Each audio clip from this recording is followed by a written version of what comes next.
Salam alaikum wa rahmatullahi wa barakatuh. Je voulais revenir concernant la vidéo avec le boucher parce qu'elle a fait énormément de vues, elle a circulé de partout sur Twitter, sur tout plein de comptes sur TikTok, principalement reprise par des athées ou des non-musulmans tout simplement, qui n'avaient complètement rien compris à la vidéo. Donc je recontextualise. J'ai fait un TikTok pour dénoncer le fait que dans une boucherie halal, j'ai donné le salam et on ne m'a pas répondu par le salam. On m'a répondu en me disant bonjour et au revoir. Maintenant, je vais répondre à pratiquement tous les commentaires que j'ai reçus, les différents commentaires. Donc, commençons par le premier commentaire qui est énormément revenu. Donc, faut mettre entre parenthèses que tous les mauvais commentaires principalement venaient de personnes qui n'étaient pas musulmans. Donc, en fait, c'est plutôt logique puisqu'ils ne connaissent rien à l'islam. Donc, premier commentaire qui est revenu assez souvent, c'était le « Ouais, mais qui te dit qu'il était musulman? Ça se trouve, il n'était pas musulman. » Je sais pertinemment qu'il était musulman. De un, parce que c'est quand même rare qu'un non-musulman travaille dans une boucherie halal. Mais soit, ça peut arriver. Quand bien même, c'est une personne que j'ai croisée souvent puisqu'il est aux alentours de mon quartier, donc je passe tout le temps devant cette boucherie. Donc je l'ai déjà entendu dire « Inch'Allah, Masha'Allah, Salam alaikum », etc. Deuxième commentaire qui est beaucoup revenu, si ça se trouve, il ne sait pas parler arabe ou alors il ne connaît pas les coutumes islamiques. Ça non plus, ça marche pas, puisque voilà, comme je vous l'ai dit, je l'ai déjà entendu plusieurs fois parler arabe, et en plus de ça, il a passé le salam à toutes les personnes qui étaient devant moi et derrière moi.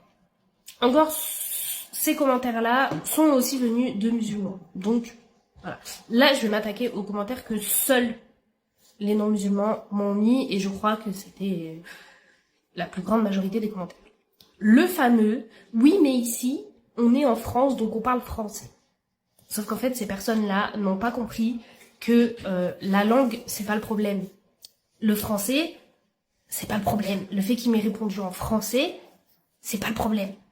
En fait, le problème, c'est que beaucoup, du coup, qui ont commenté ne sont pas musulmans, donc ne parlent pas arabe, pour la majorité, et donc, en fait, on fait un amalgame et croit que salam alaikum, ça veut dire bonjour.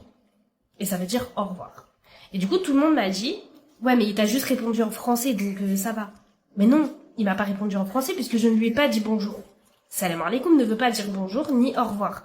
Donc il ne m'a pas répondu en français, sinon j'en aurais pas fait des tonnes. Salam alaikum, ça veut dire que la paix soit sur toi. Ça veut pas du tout dire bonjour. Donc, il m'aurait répondu à mon salam alaikum en français, que la paix soit sur toi aussi. Bah, j'aurais été contente, puisqu'il m'aurait répondu à mon salam. Le problème, c'est qu'il n'a pas répondu à mon salam, puisqu'il m'a dit bonjour. Salam alaikum ne veut pas dire bonjour, ça veut dire que la paix soit sur toi.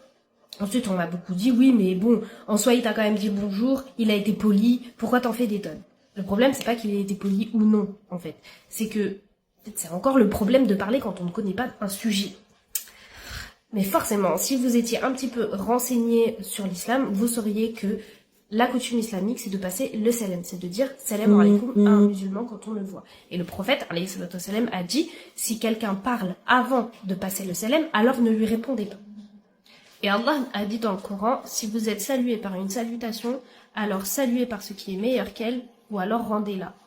Donc en fait, il faut savoir qu'en islam, c'est une obligation de passer le salam. C'est une obligation de dire salam alaikum avant de parler. C'est une obligation. Donc en tant que musulmane, je suis obligée de le faire. Et en tant que musulman, cette personne était obligée de me répondre. Donc à partir de ce moment-là, c'est une obligation religieuse et donc je ne vois pas pourquoi les non-musulmans se mêlent de cette histoire. C'est comme les non-musulmans qui se mêlent du voile d'une femme. C'est religieux, c'est une obligation religieuse, vous n'avez pas à vous en mêler.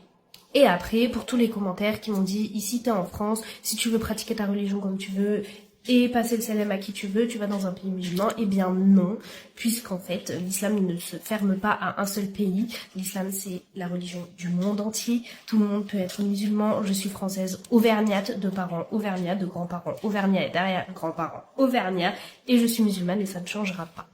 Donc si je veux dire salam alaikum à un musulman dans un commerce halal, bah malheureusement je le dirai et en plus de ça je suis obligée.